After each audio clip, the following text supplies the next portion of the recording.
Medical profession is all about saving lives and feeling good about it while avoiding the topic of money. Especially if you are in a country like UK where most of your income is from the government salary and the private sector is not that dominant. Well, fear not, my friends and foe, for I, a junior doctor in the UK, will tell you everything there is to know about salary of a junior doctor. Hi, my name is Abhinav Kumar. I'm one of the junior doctors working here in the UK. I am an international medical graduate, having graduated from India back in 2020, and I'm working here for the past year.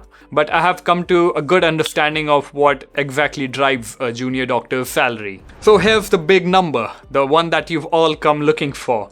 How much do I, as a foundation year 2 doctor, make in my first year working in the UK? And the number is £34,000. I'm gonna tell you a little bit more about how we get to the number 34,000.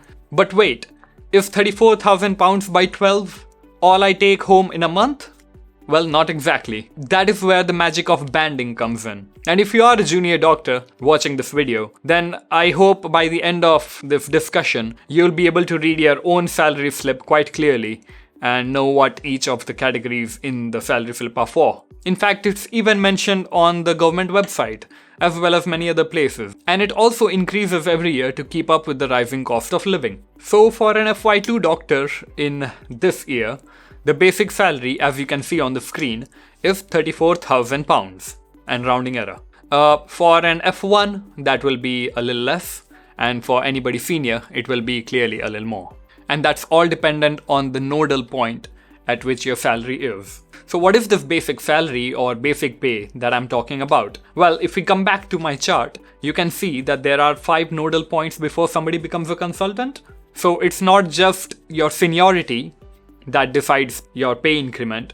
It also is determined by which nodal point your seniority falls in. As you can see, after my F2, when I become a CT1, my salary will increase. But when I go to CT2, my salary will stay the same, as I'll be still in the same nodal point. Basic salary means the pay that somebody would get if they worked 40 hours a week for a whole year. And that too, they are only working during the normal 8 to 5 business hours, because the rest of the hours are called antisocial hours if you're working during those hours. You will get an increment to what your basic pay is. But as you know, the life of a doctor is not that simple. The hospital's work does not begin at 8 and end at 5. The hospital works round the clock. So yeah, working nights and working weekends and working outside of business hours demand an extra income. So yeah, what they do is they pay you a higher percentage of your salary outside of the hours that you work in. Usually it will be fixed for you. Somewhere around 33% would be the going rate for nights. So if you get paid £10, you'll get £10 plus £3.3, 33% for working nights. So this is where banding comes in. When you get a job, your employer calculates how much percentage of hours are outside of your routine hours, allocate the higher percentage of salary to those hours, and then distributes it evenly throughout the year. So let's say in a month you don't work many out-of-hour shifts, but the other month you work a lot more. And yet every month your salary will be the same, because they are taking an estimate over a 12-month period. So coming to the discussion of the payslip, I will be sharing with you my payslip from the second month, because that is when I worked the complete month from day 1 till day 30, and I worked all the shifts like I should be having, because my first month in the NHS was shadowing period, supernumerary, and things like that, which involved me not working as much. And of course, I didn't start on the first day, so my salary in the first month was not a true representative of what I would be making. So here is my payslip. Ta-da! So looking at the payslip, you can see that it's not as simple as here is how much you made per month, here is your taxes, take this as in your bank account, and tada, bye-bye. It's got a lot more nuance than that. So let's have a look at the numbers. Let's look at the income first before we look at the deductions. So the incomes. Here you can see on the screen we have my basic pay. We have the additional hours worked. We have the nights and we have the weekends. So let's look at the first column, which is the basic pay hours. That crazy 173.81 hours worked in the week, how do you get to such a number? Like what is 0.81? And did you really just get left 20 minutes before the end of a shift to come up with this non-whole number? No. What they do is they take the average number of days in a month. How many would you think that is? Would you say that's 30, 31, 30.5? No. It comes up to, well, I could say that in weeks actually. It comes up to 4.34 weeks in a month. If you average out 365 days divided by 12 and then divide again by 7 to find out the number of weeks. So that's 4.34 weeks in a month. So with this many weeks and every week you worked 40 hours, so now you have 40 hours into 4.34 weeks. And there you go, that is 173.81. Now an F2's rate per hour is 16.0371 pounds an hour. So that's what I would be getting paid for every single one of these basic hours. Now in most cases in your job, you will not just be working 40 basic hours a week. The European Working Time Directive, EWTD, allows for a little more higher number of hours, but 40 is that sweet spot which people have settled down on.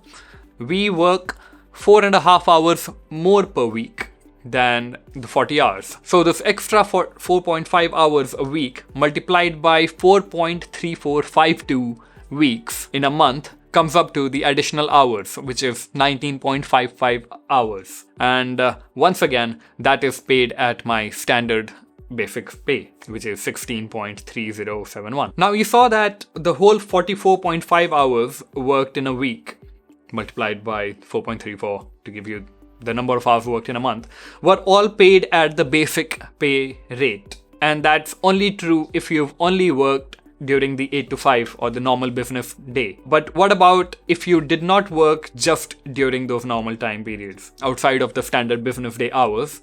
Basically, some of these hours were worked outside of this 8 to 5 shift, which they have not included in the first two columns. So out of all the hours that I have worked in the first two rows, you can see that it says 102 hours were worked outside of the standard business day. So those 102 hours demand an extra pay. And of course, I have been paid the basic salary for them. So I'm only left with the extra pay for those 102 hours. So 37% of 102 will give you 37.78. Now these 37.78 still need the full basic salary paid off for them. It's kind of tricky to wrap your head around, but that's what they mean. 102 hours of which demand the extra pay. They've done the math and they found out that if they pay a basic salary for 37 more hours, they will have effectively paid the 37% extra for all the 102 hours that we have worked. And that is how you get this third row of night hours.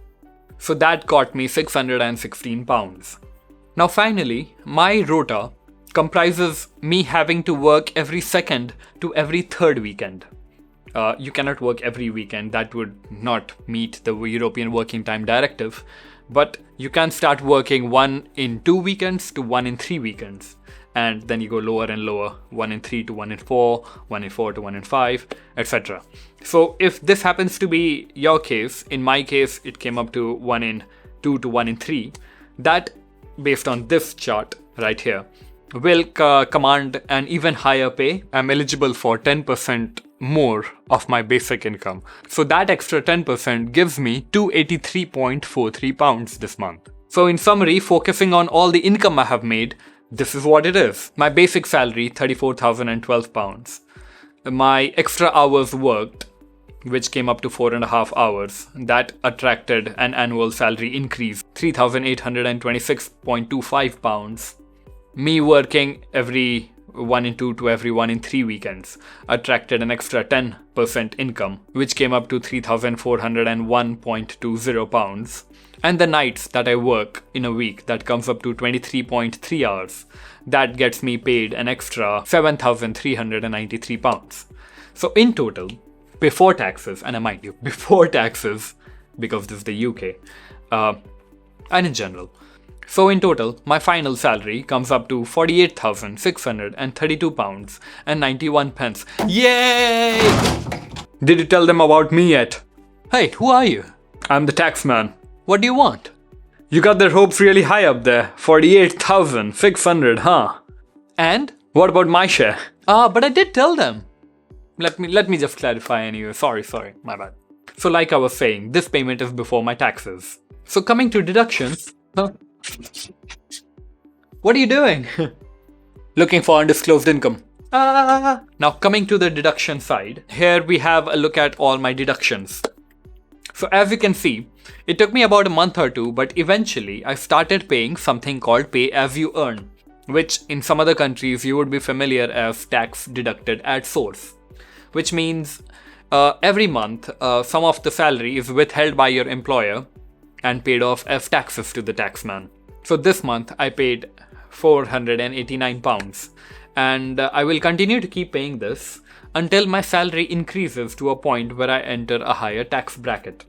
Currently, as my income is less than £50,000, any income above £12,500 is taxed at 20%. So there are two ways in which we could pay our taxes. One would be if you were going to just be continuously employed, like hassle-free.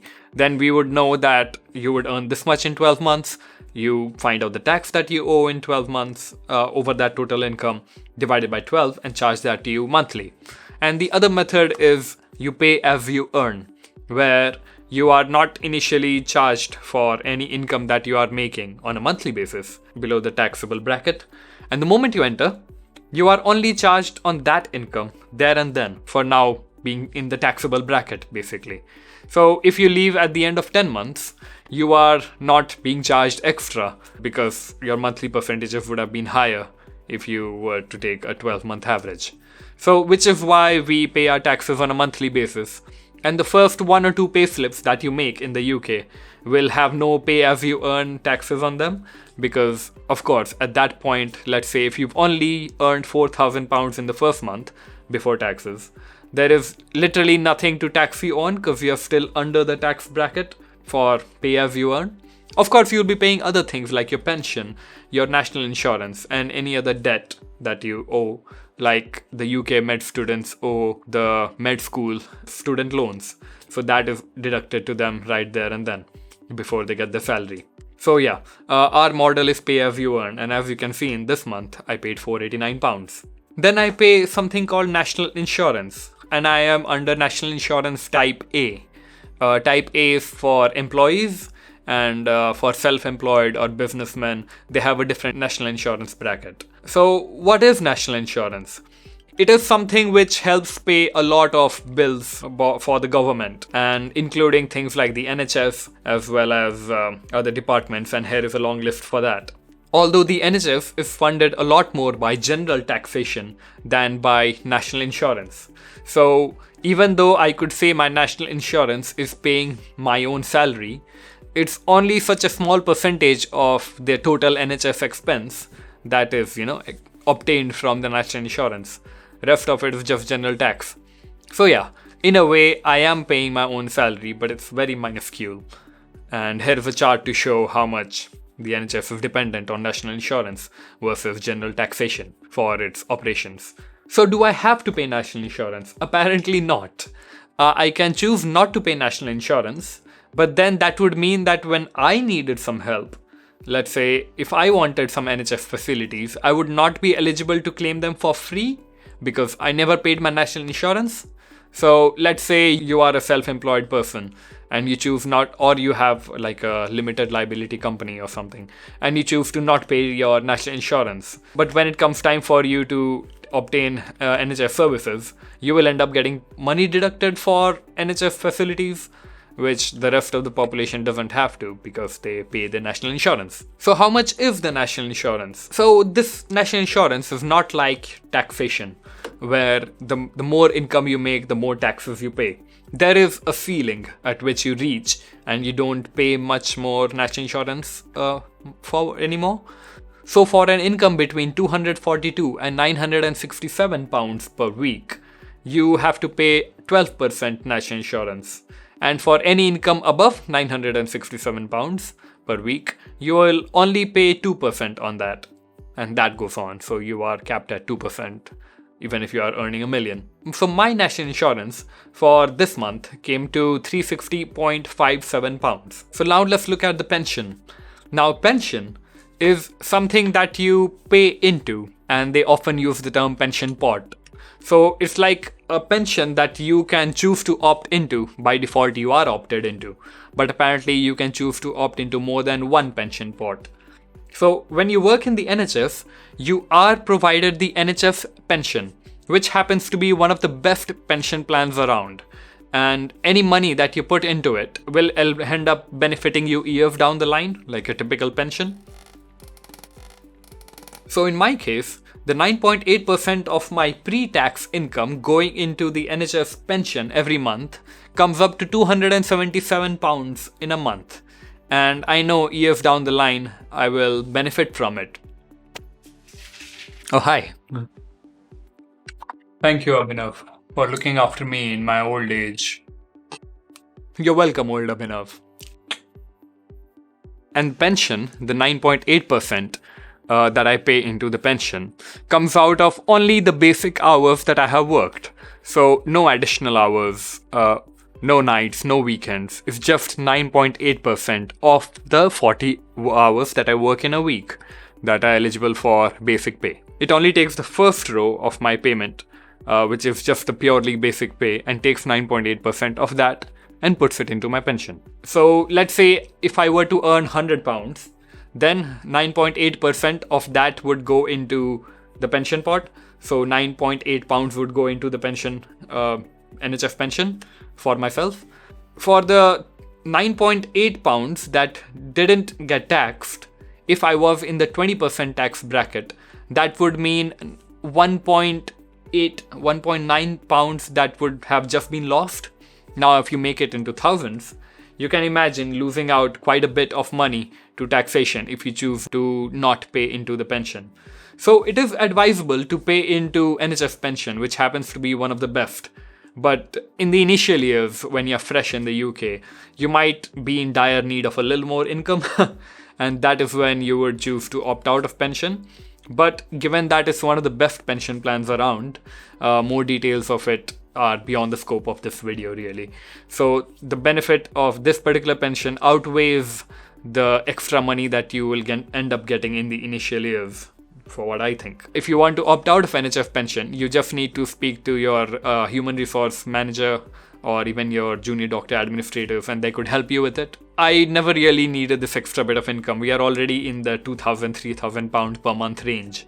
So a little, let's say £100-200 extra would not make much of a difference. And if you were to take the money instead of depositing in the pension, you're also getting taxed on that money which you're taking away from your pension, that you're not putting into the pension.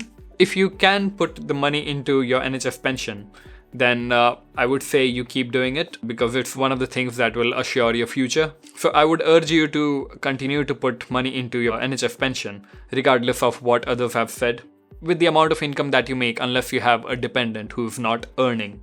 Let's say you come into the UK and you bring your spouse over to UK, and now you need a little more money to keep both of you afloat in this country while your spouse looks for a job or anything else. Then I guess it's understandable if you don't want to pay into the pension pot. Now the final bit, the CRB Enhanced check.